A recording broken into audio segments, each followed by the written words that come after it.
Mon frère a encore été licencié, et il m'a demandé de payer ses factures pendant un moment.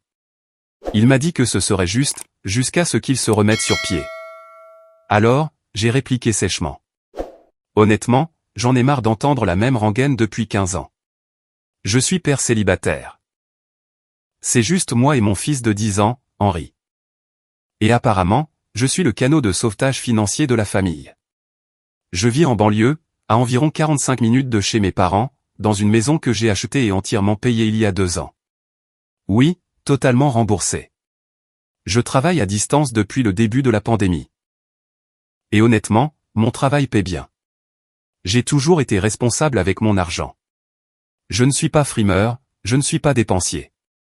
Je suis juste intelligent. Je pensais vraiment que cela me vaudrait un peu de respect, ou au moins un peu de répit. Mon frère, Graham, a 38 ans. Depuis plus d'une décennie, il n'a pas gardé un emploi stable. Il pense toujours qu'il vaut mieux qu'un poste de débutant. Il a étudié la production musicale, a essayé d'être DJ, puis il a eu une vague idée de start-up impliquant des NFT. Ne posez même pas la question. Ensuite, il a lancé une newsletter sur les crypto-monnaies, qui, selon lui, comptait des milliers d'abonnés. Et maintenant, le voilà de nouveau au chômage. Quelle surprise!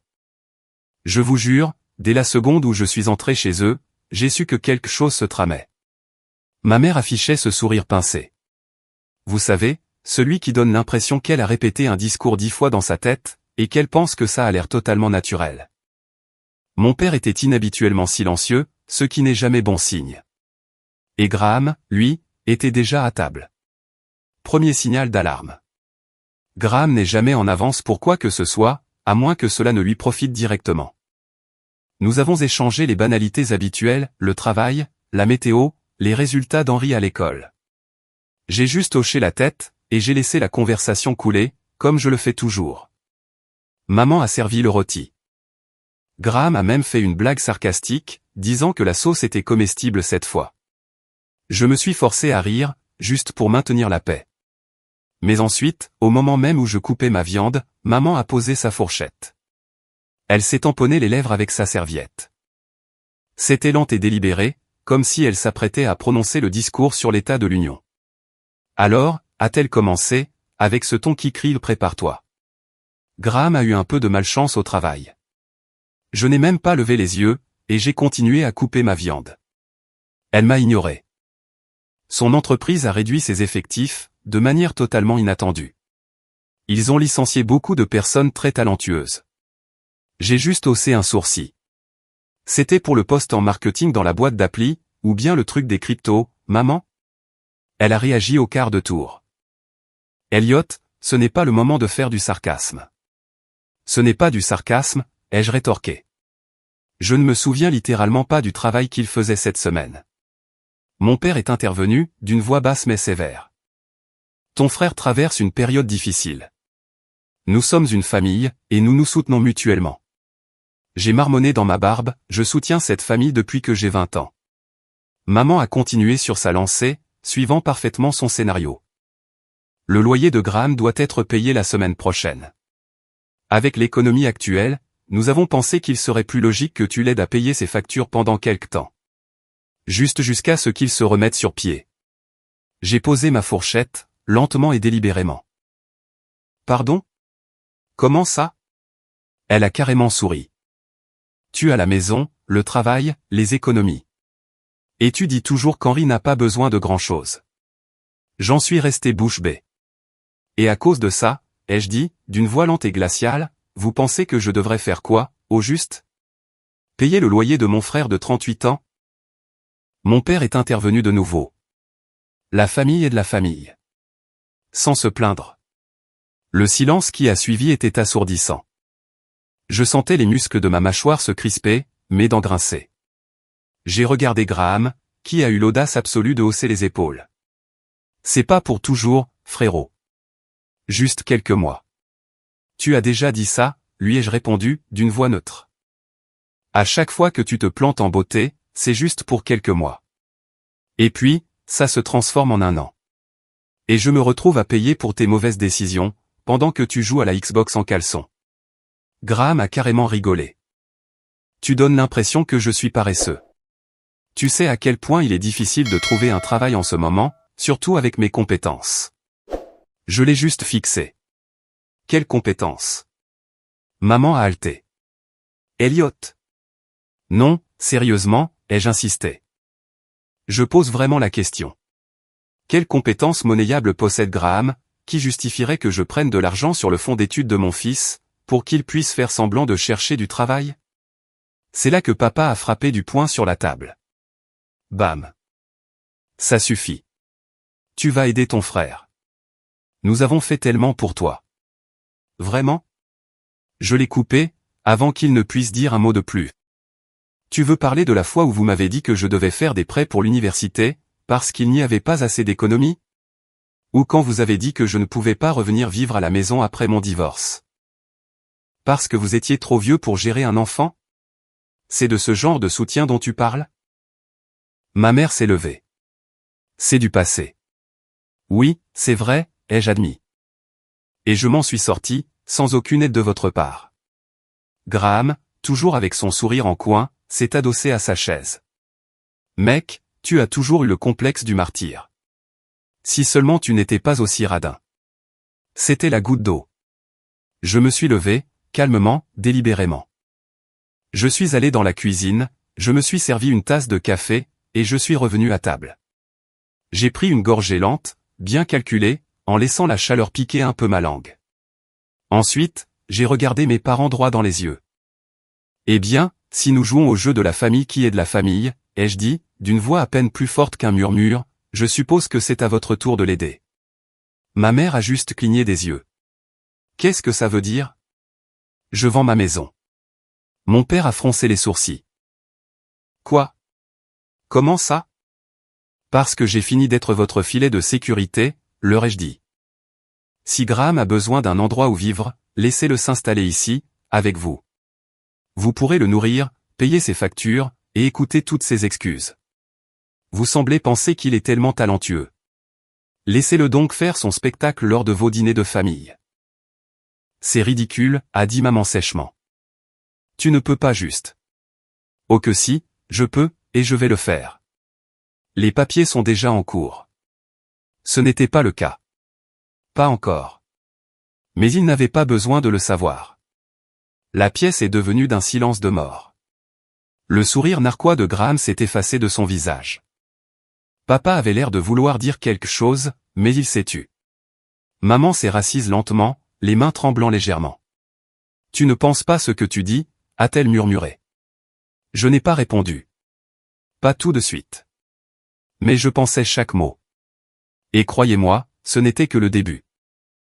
Au départ, ils ne m'ont pas pris au sérieux. Pas vraiment. Maman a appelé plus tard dans la soirée. Sa voix était mielleuse, comme si elle pensait pouvoir me culpabiliser, pour me faire marche arrière. Je sais que tu as dit des choses sous le coup de la colère, Elliot, a-t-elle commencé. Mais cette famille a besoin de toi. Nous avons toujours eu besoin de toi. Elle a insisté sur ce point, comme si c'était une sorte de compliment. Comme si être leur paillasson de service, leur homme à tout faire, était un insigne d'honneur que je devrais porter avec fierté. Je ne plaisantais pas. Pas le moins du monde. Je lui ai dit d'emblée, je ne vais pas tirer Graham d'affaire, une fois de plus. Et puis, le classique est arrivé. L'atout qu'il jouait toujours. Mais chérie, et pour Henri? Veux-tu vraiment qu'il soit déraciné, à cause de cette petite dispute? Et voilà. Henri. Mon fils, ma fierté, mon tout. La seule chose qui me raccrochait à la réalité, quand le reste de ma vie semblait s'effondrer. Je l'avais élevé presque seul, depuis que sa mère était partie, quand il avait 5 ans. Elle a déménagé en Californie pour le travail, et nous ne l'avons jamais revu depuis. Je ne me suis jamais plaint, je n'ai jamais manqué un paiement de pension alimentaire.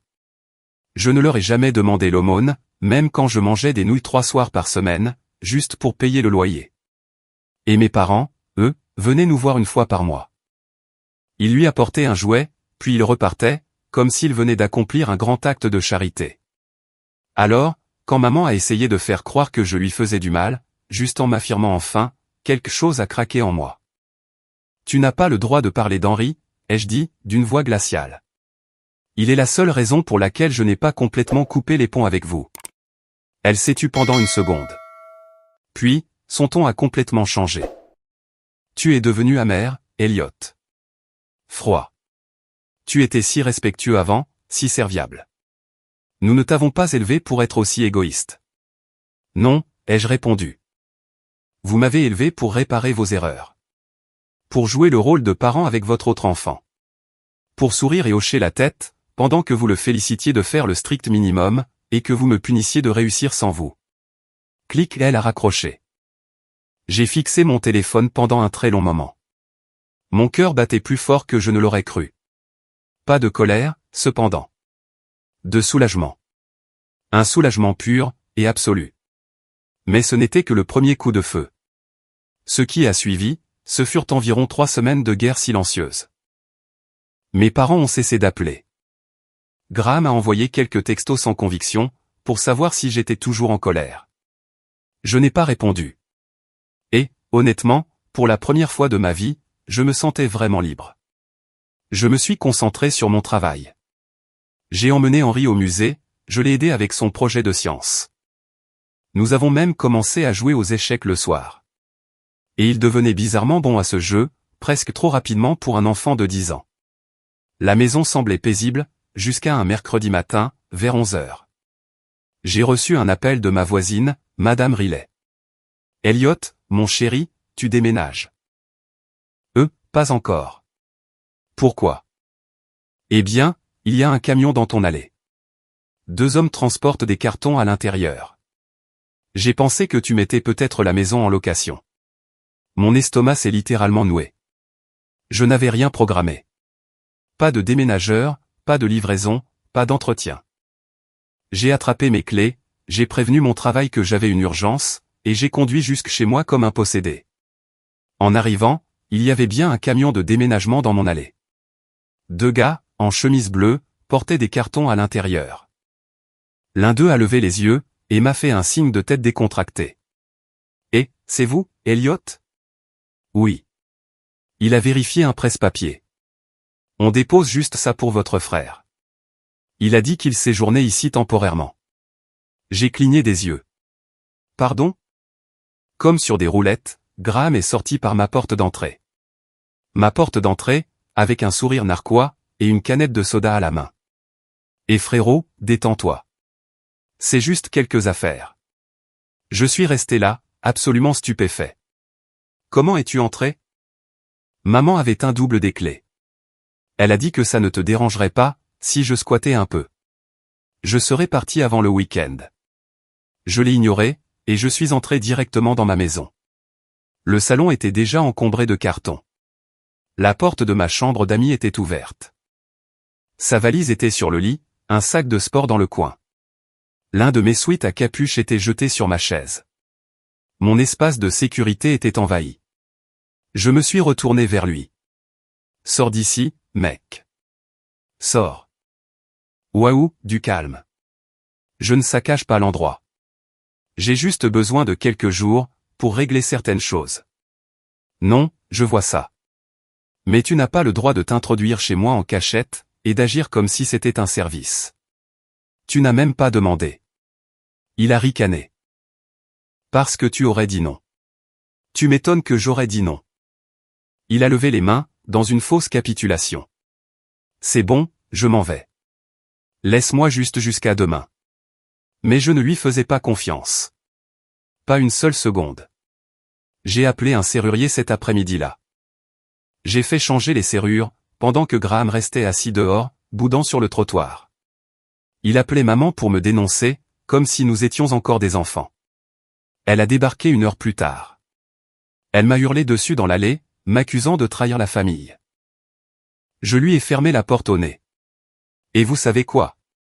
Ça m'a fait du bien. Mais les choses ont de nouveau dégénéré, dès la semaine suivante. La semaine suivante, Henry est rentré de l'école, l'air complètement confus. Mamie est venue me chercher, aujourd'hui. Ma mâchoire s'est décrochée. Elle a quoi ? Oui. Elle a dit que tu finissais tard, et elle a demandé au secrétariat de l'école de me laisser partir avec elle. Mais je croyais que tu leur avais dit qu'il n'y avait que toi qui avais le droit de faire ça. Il avait raison. Je l'avais fait. Je l'avais absolument fait. J'ai appelé l'école immédiatement, exigeant de savoir ce qui s'était passé. Ils m'ont répondu que Madame Ashcraftoft, la secrétaire, avait simplement supposé que j'avais donné mon accord, parce que, c'est sa grand-mère, n'est-ce pas? J'ai explosé. Poliment, professionnellement, mais fermement. Ce soir-là, j'ai fait asseoir Henri, et je lui ai expliqué ce qu'étaient les limites. C'est un garçon intelligent. Il a compris. Mais cela m'a ébranlé jusqu'au plus profond de moi. Pas seulement parce que mes parents avaient franchi une ligne aussi évidente. Mais parce qu'ils avaient utilisé mon enfant, mon précieux Henri, pour manipuler la situation. Le lendemain, j'ai envoyé un email officiel et cinglant à l'école. J'ai été parfaitement clair. J'étais le seul autorisé à venir chercher Henri. Personne d'autre. Sans exception. Et puis, j'ai appelé mon avocat. Je n'en ai parlé à personne dans ma famille. Pas encore. Je voulais qu'il pense que j'étais toujours sur la défensive, mais ce n'était pas fini. 2 jours plus tard, j'ai reçu un avis de ma banque. Une tentative de virement avait été effectuée depuis mon compte courant, pour un montant de 4 200 €. Signalé. Bloqué. Dieu merci. Mon cœur a littéralement sauté un battement. J'ai vérifié les historiques de connexion. La tentative provenait d'une adresse IP enregistrée au domicile de mes parents. C'est à ce moment-là. C'est à la seconde exacte que j'ai su qu'il ne s'agissait plus seulement de favoritisme. Ce n'était plus juste de la complaisance. C'était de la trahison pure et malveillante. Ils avaient donné mon double des clés à Graham. Ils l'avaient laissé s'introduire chez moi. Ils avaient essayé de manipuler mon fils. Et maintenant, ils essayaient activement de me voler. Je n'ai pas appelé. Je n'ai pas crié. J'ai juste fait silence. Et pour quelqu'un comme moi, c'est à ce moment-là qu'il faut vraiment commencer à s'inquiéter. Le dimanche suivant est arrivé, et il est passé. Pas de déjeuner, pas de visite, pas de contact. Puis, lundi matin, je l'ai vu. Une publication de maman sur Facebook. Si fière de notre fils Graham, qui s'investit et aide dans les affaires familiales, pendant cette période difficile. La vraie famille se soutient mutuellement. Contrairement à certaines personnes. La section des commentaires était inondée de sympathie. Les gens offraient leur soutien. L'un d'eux a même qualifié Graham de source d'inspiration. Et bien sûr, Graham a répondu à chacun personnellement, jouant son rôle comme un acteur de Broadway. Je n'ai pas répondu. J'ai juste continué à rassembler des preuves.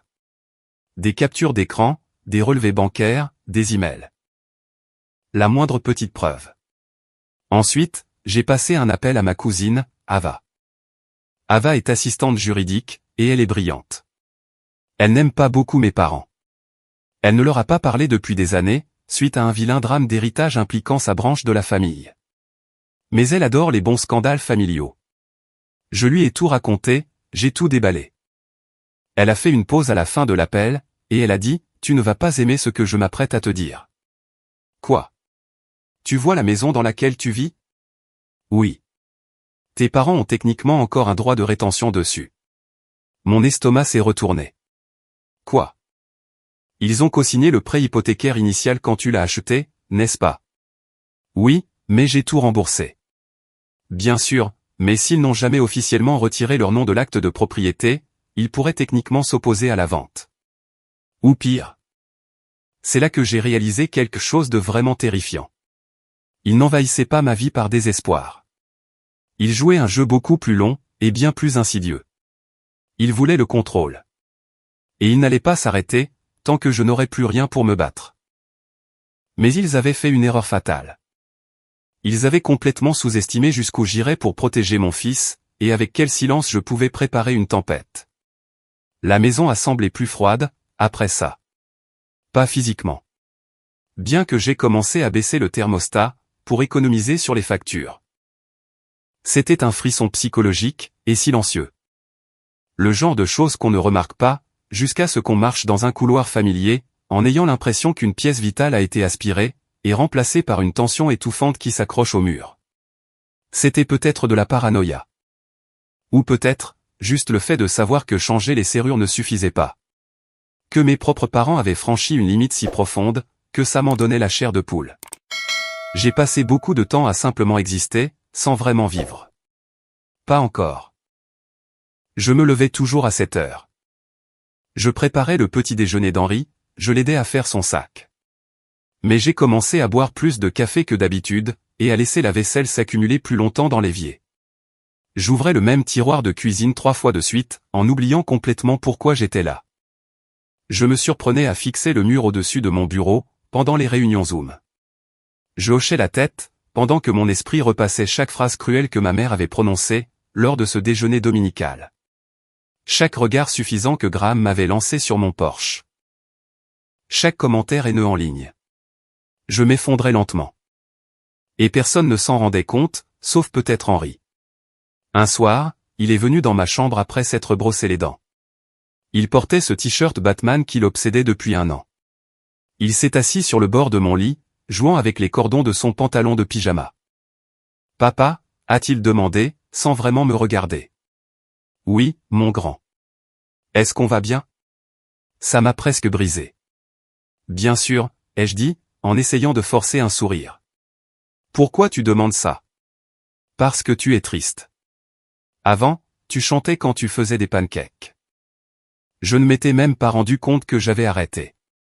Je l'ai serré fort dans mes bras cette nuit-là, plus longtemps que d'habitude. Et je me suis promis, à cet instant précis, de nous sortir de ce pétrin. Pas seulement de la maison, mais de tout ce piège. De la laisse émotionnelle que ma famille gardait autour de mon cou depuis des décennies. Mais pour cela, je devais recommencer. Pas de zéro, mais depuis un endroit réel. Un endroit nouveau. La première chose que j'ai faite, c'est de ressortir absolument tous les dossiers que j'avais, depuis le jour où j'ai acheté cette maison. Les dossiers de prêt hypothécaire, les transferts d'actes, les emails de la banque.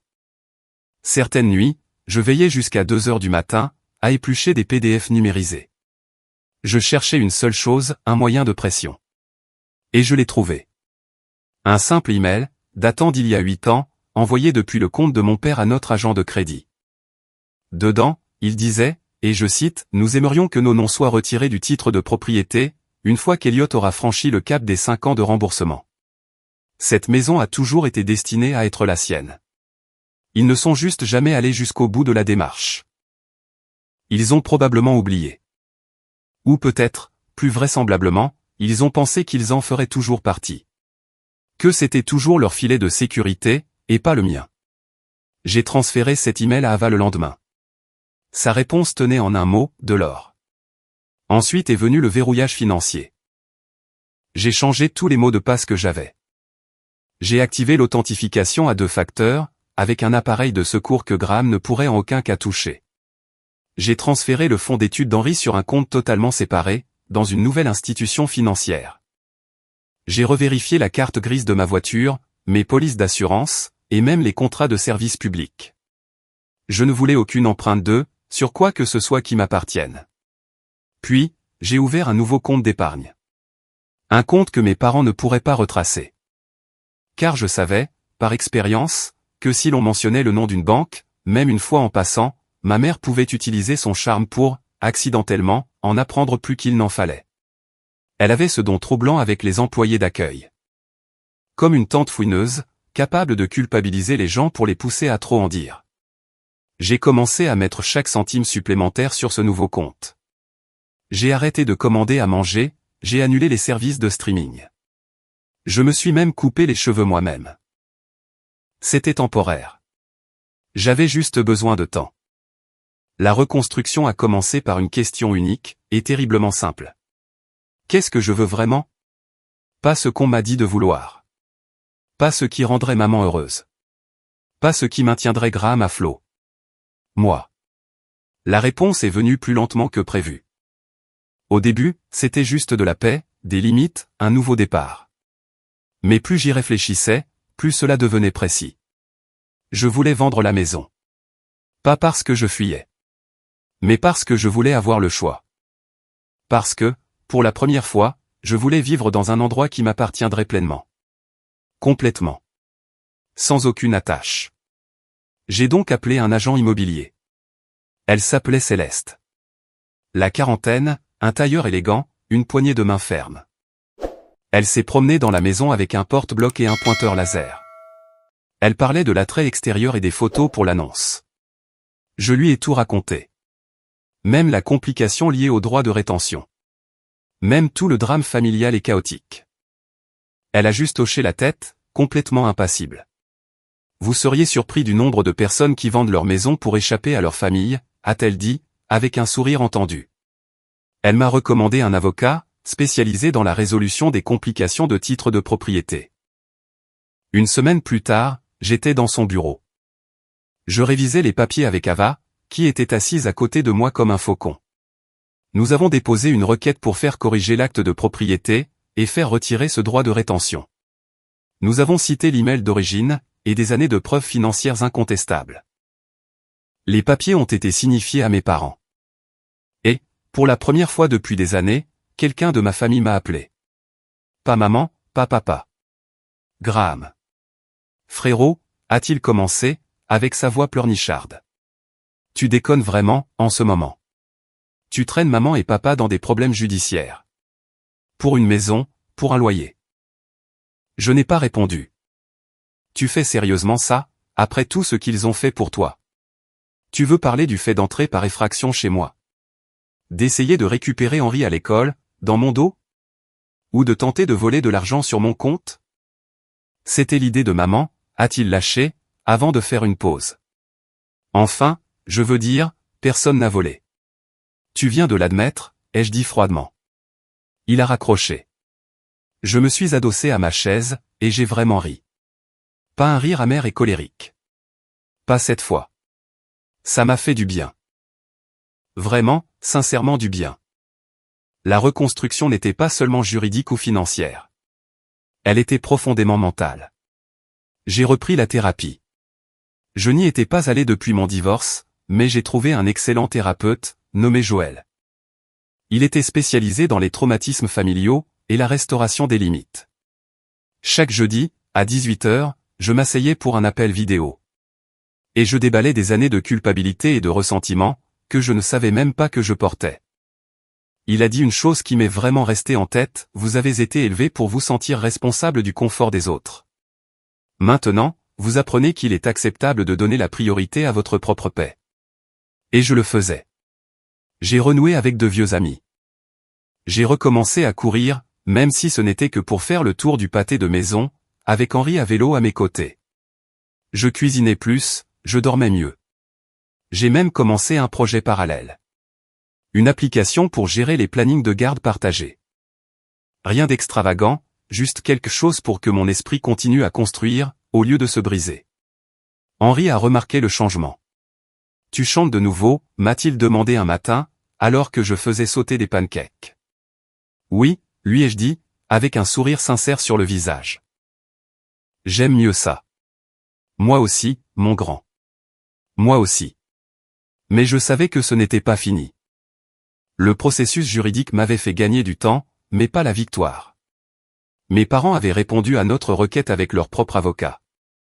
Un avocat que je ne connaissais pas, mais à qui l'on avait clairement servi une version de l'histoire où j'étais le méchant. Ils invoquaient des accords verbaux, une compréhension mutuelle. Ils ont même essayé de me faire passer pour quelqu'un d'émotionnellement instable, en se basant sur de pures rumeurs. C'était frustrant, épuisant, mais honnêtement, pas surprenant. Ce qui était surprenant, c'est quand on a frappé à ma porte, un samedi après-midi.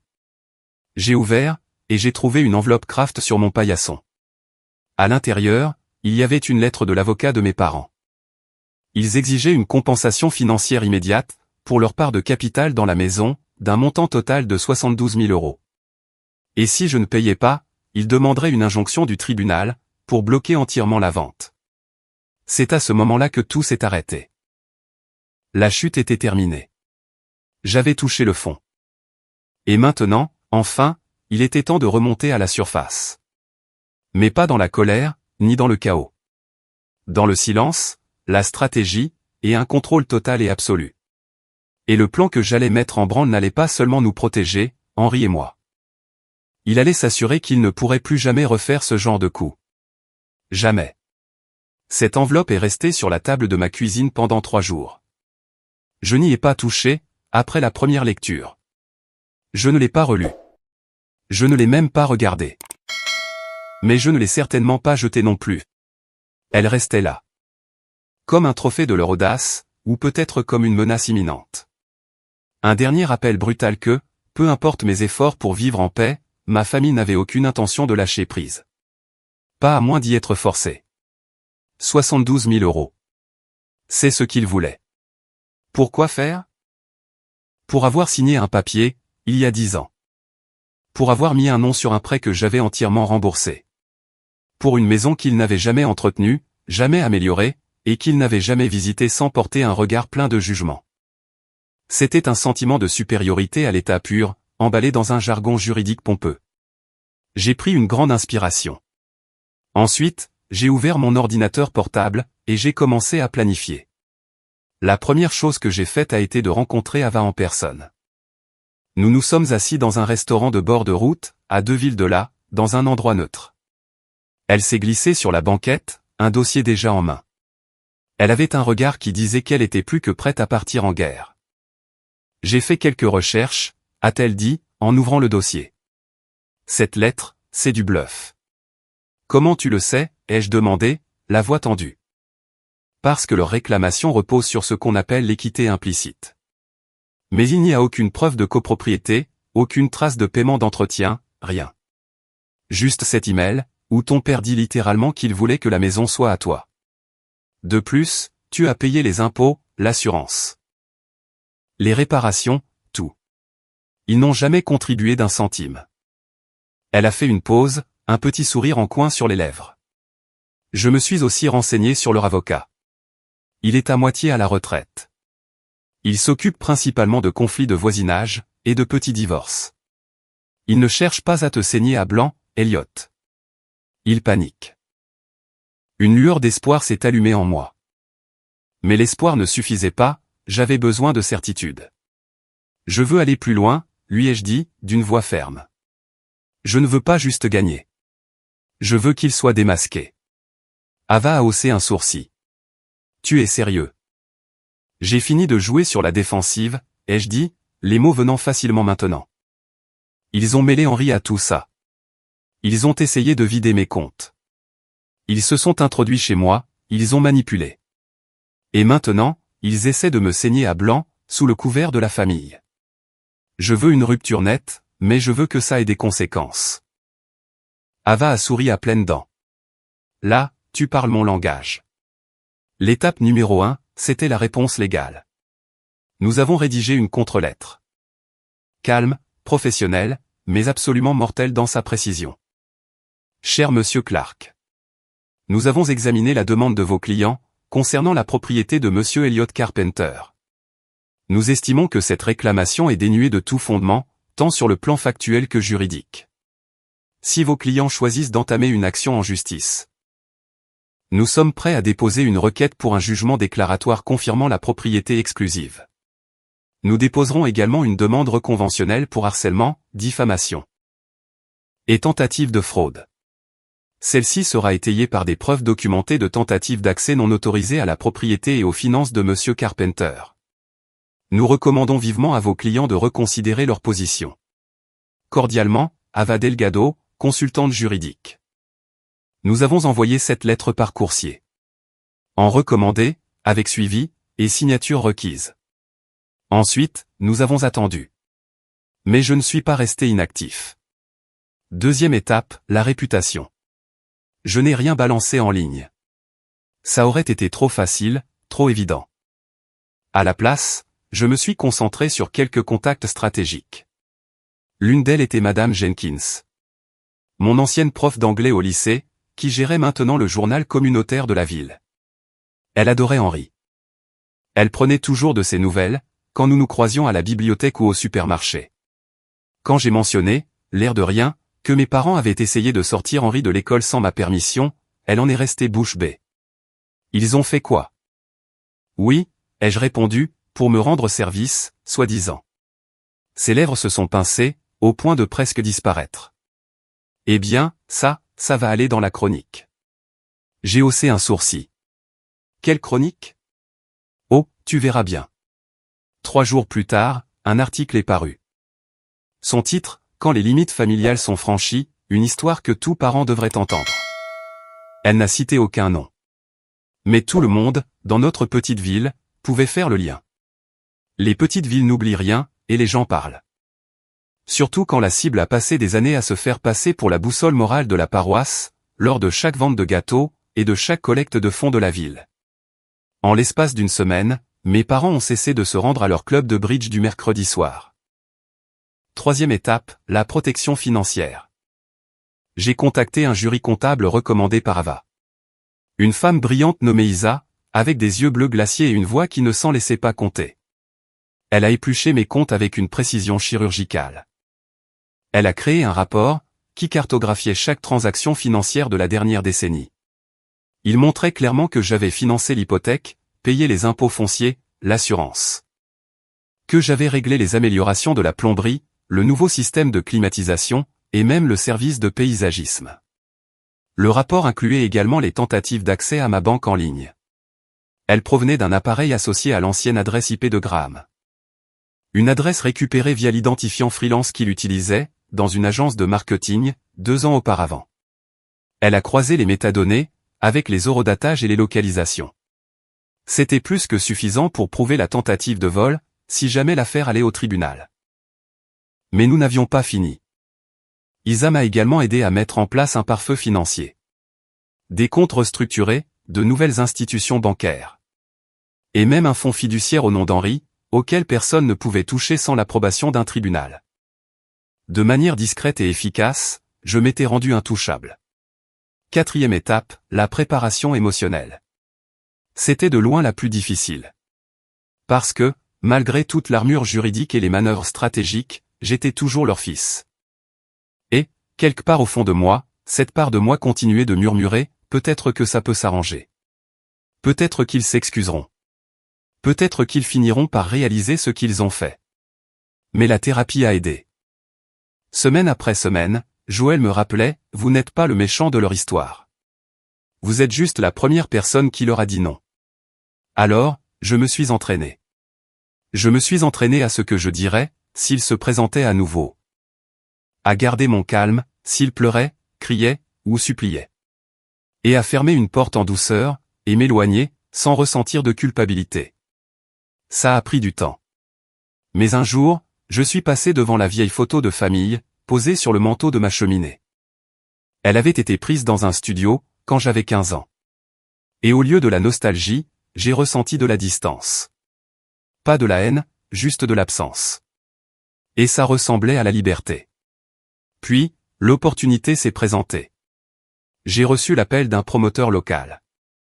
Il repérait des propriétés pour un nouveau projet résidentiel. Il avait vu l'annonce de Céleste, et voulait faire une offre en espèces, supérieure à la valeur du marché. J'aurais pu sauter sur l'occasion, mais j'avais une condition. Je veux conserver une copie des enregistrements de sécurité, lui ai-je dit. Il a cligné des yeux. D'accord, bien sûr. Et je veux que vous me donniez un préavis de 48 heures, avant de faire toute inspection. Pas de visites anticipées, sans exception. Il a accepté. Car ce que je prévoyais de faire ensuite, nécessitait un timing impeccable. 2 jours plus tard, Céleste a appelé. Vos parents sont passés à la propriété aujourd'hui. Mon sang n'a fait qu'un tour. Quoi? Ils ont essayé de rentrer. Ils ont dit qu'ils étaient copropriétaires, mais j'étais là, avec l'inspecteur. Je leur ai dit que nous avions des documents prouvant que la maison était à votre nom, de manière exclusive. J'ai expiré lentement, essayant de contrôler les battements de mon cœur. Ont-ils dit autre chose? Oh, oui, a-t-elle répondu, avec un petit rire étouffé. Votre mère a dit que vous faisiez clairement une dépression nerveuse, et qu'ils essayaient juste de vous aider à retrouver la raison. Elle était là, la campagne de dénigrement. Mais cela n'avait plus d'importance. Car j'avais quelque chose, dont ils ignoraient l'existence. 2 choses, en fait. Premièrement, un enregistrement complet de cette tentative d'effraction, avec le son. Deuxièmement, une date de comparution au tribunal. Ava avait déposé la requête en jugement déclaratoire le matin même, et nous avions fait assigner ces images en justice. Et ce n'était pas tout. Nous avions également demandé une évaluation psychiatrique officielle. Pour mon propre bien, afin de laver mon nom, puisqu'ils avaient commencé à suggérer que j'étais mentalement instable. Ils l'avaient dit à des voisins, à des amis communs. Ils y avaient même fait allusion, dans un message que Graham avait envoyé au conseiller d'orientation d'Henry. C'était une diffamation pure et simple. Et maintenant, c'était devenu une preuve. Ce week-end-là, j'ai emmené Henry faire du camping. Juste nous deux. Pas de téléphone, pas de bruit. Nous avons fait griller des guimauves, fait des ricochets sur le lac, et regardé les étoiles à travers le toit de notre tente. « Tu es toujours fâché contre papy et mamie ?» a-t-il demandé, d'une petite voix, alors que nous étions allongés dans nos sacs de couchage. « Je ne suis pas fâché, lui ai-je répondu, après un long silence. Mais je m'assure qu'ils ne pourront plus jamais nous faire de mal. » Il a hoché la tête. Comme s'il comprenait bien plus de choses que je ne le pensais. Ensuite, il s'est tourné sur le côté, il a remonté sa couverture, et a murmuré, « Tant mieux. » La vengeance n'allait pas être bruyante. Elle n'allait pas être dramatique. Elle allait être inattaquable, légale, et définitive. Et quand elle s'abattrait sur eux, ils ne la verraient même pas venir. La salle d'audience était plus petite que ce que j'imaginais. Pas de colonne de marbre dramatique, pas de grand box pour le jury. Juste le banc du juge, quelques rangées de sièges en forme de banc d'église, et une seule table où Ava et moi étions assis. Des dossiers étaient soigneusement empilés entre nous. C'était un procès sans jury. Seul le juge examinait notre requête en jugement déclaratoire, ainsi que notre motion pour rejeter la demande de mes parents sur le capital. Ils sont arrivés en retard. Bien sûr que oui. Maman portait ses boucles d'oreilles en perles, et ce tailleur bleu marine démodé, qui, selon elle, lui donnait un air digne. Papa avait l'air d'avoir été traîné de force. Il jouait nerveusement avec ses boutons de manchette. Quant à Graham, il n'a même pas été autorisé à entrer. Il avait été assigné comme témoin. Mais après un incident au détecteur de métaux du palais de justice, où il s'est apparemment embrouillé avec la sécurité, le juge lui a ordonné de rester dehors, jusqu'à ce qu'on l'appelle. Quand le juge est finalement entré, et que nous nous sommes tous levés, j'ai senti mon cœur battre la chamade. Mais ce n'était pas de la peur. C'était le point final de cette histoire, qui frappait doucement à la porte. Ava a commencé avec une confiance calme, et sereine. Elle a soumis les dossiers de prêt hypothécaire d'origine. Il montrait clairement que j'étais l'emprunteur principal, et que mes parents n'étaient que co-signataires. Elle a fourni 10 ans de relevés d'impôts, tous à mon nom. Les reçus pour les réparations, les factures des entrepreneurs, les frais de copropriété, les services d'entretien de la pelouse. Le remplacement de la climatisation, la réfection de l'électricité. Tout était signé et payé par moi. Puis sont venus les emails. Le message de 2015 de mon père, à l'agent bancaire. Il y déclarait clairement son intention, et celle de ma mère, de retirer leur nom du titre de propriété. Clair comme de l'eau de roche. Le juge a hoché la tête en lisant, ajustant occasionnellement ses lunettes. Ensuite, Ava m'a appelé à la barre. Je me suis avancé, et j'ai dit la vérité. La vérité brute, et sans phare, sur l'accord que j'avais passé avec mes parents une décennie plus tôt. Comment j'avais cumulé 2 emplois, parfois 3, juste pour payer cette hypothèque. Comment ils m'avaient promis que c'était ma maison, et qu'ils allaient retirer leur nom. Comment ils ne l'ont jamais fait, mais n'ont jamais contribué d'un centime, après la 2e année. Comment j'ai payé la maison en totalité, et comment je l'ai entretenue tout seul. Puis, j'ai dit des vérités plus difficiles. À propos du double de mes clés, qu'ils avaient donné à mon frère sans ma permission. Du fait qu'il avait emménagé sans mon consentement.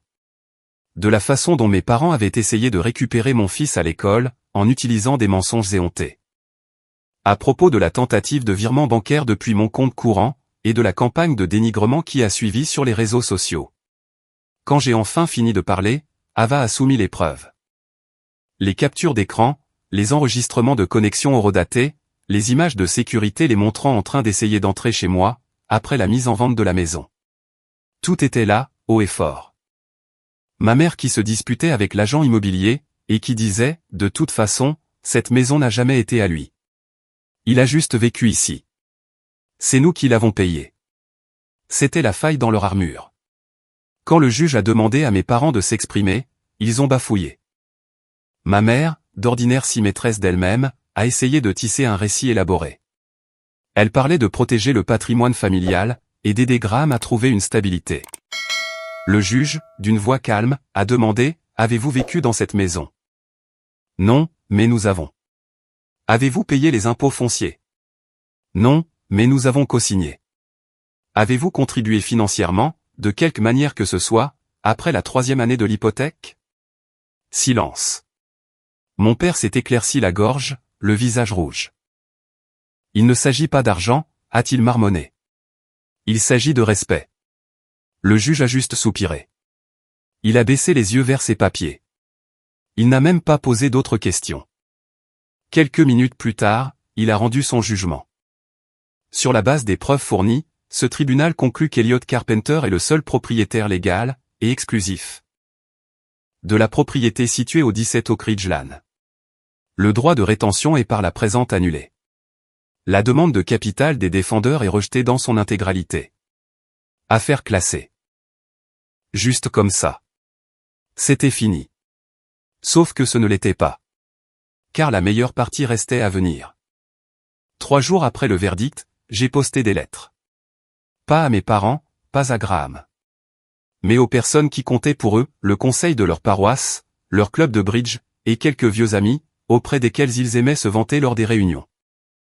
Chaque enveloppe contenait la décision publique du tribunal, et une lettre d'accompagnement très polie. Pour vos dossiers. J'ai pensé qu'il était important de clarifier les récentes rumeurs, concernant ma maison et mes finances. Ces documents judiciaires parlent d'eux-mêmes. L'effet boule de neige a été immédiat. Mon téléphone n'a pas explosé. Mais celui d'Ava, oui. Car ma mère, complètement paniquée, a en fait essayé de contacter le juge directement. Cela a abouti à une réprimande, déposée contre elle par le greffier du tribunal, pour harcèlement. Graham, bien sûr, a publié un long message sur Facebook. Il affirmait avoir été trahi par la seule personne en qui il ait jamais eu confiance. Ce qui a seulement poussé d'autres personnes à laisser des commentaires du genre « Ton nom n'était pas sur cette plainte pour fraude, Graham ?» Je suis resté silencieux. Le coup de grâce est arrivé 2 semaines plus tard. J'ai reçu un appel du promoteur. La vente avait été conclue. Totalement approuvée, avec l'argent sur le compte. Le mois même, j'ai acheté une nouvelle maison. Plus petite, plus chaleureuse. Un peu plus loin de la ville où j'ai grandi. Elle avait un grand jardin, et un citronnier. Parce qu'Henri avait décidé qu'il allait ouvrir un stand de limonade l'été suivant. Elle était à nous, complètement.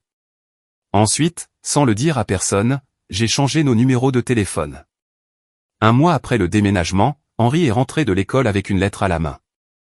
C'est de mamie, a-t-il dit, en fronçant les sourcils. Le secrétariat me l'a donné. Ils ont dit que quelqu'un l'avait déposé ce matin. L'enveloppe était couleur crème, et épaisse. Mon nom était écrit, dans une cursive parfaite, sur le devant. Pas de timbre, pas d'adresse de retour. Je l'ai ouverte. À l'intérieur, il y avait une seule page, soigneusement tapée à la machine. Nous n'aurions jamais pensé que tu irais aussi loin. Tu nous as humiliés, tu as fait honte à la famille. Et tu as choisi l'argent, plutôt que les liens du sang. Sache juste que, quand tu seras seul, nous aurons essayé. Nous avons essayé de t'aimer. Mais tu as rendu la chose impossible. Je l'ai lu 2 fois. Puis, je l'ai plié soigneusement, et je l'ai jeté directement à la poubelle. J'ai regardé Henri. Tu veux qu'on aille manger une pizza? Je peux avoir 2 ingrédients dessus? Il a souri. Tu peux en avoir 4. Quelques soirs plus tard, nous étions assis sur le porche de notre nouvelle maison. Les grillons chantaient, le ciel était clair et dégagé au-dessus de nous. Henri construisait un set de Lego sur une table pliante. Je sirotais un thé, emmitouflé dans un vieux sweat à capuche. Tu es heureux maintenant, a-t-il demandé, sans crier gare. Je n'ai pas répondu tout de suite.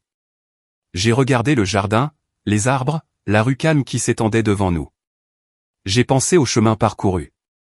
Si loin de cette version de moi-même, qui disait toujours oui, qui jouait toujours les casques bleus, et qui cédait toujours sous la culpabilité. Ensuite, j'ai regardé mon fils. En sécurité, souriant, et libre. Et j'ai hoché la tête. Je crois que je le suis enfin, lui ai-je dit. Quand j'ai fermé la porte sur mon passé, je ne me suis pas contenté de m'éloigner d'eux. J'ai marché vers la vie qu'ils ne m'avaient jamais cru capable de construire sans eux. Alors, je suis curieux. Si vous étiez à ma place, seriez-vous allé aussi loin? Ou peut-être avez-vous dû couper les ponts avec votre famille, pour protéger votre propre paix? Partagez vos réflexions dans les commentaires, ci-dessous.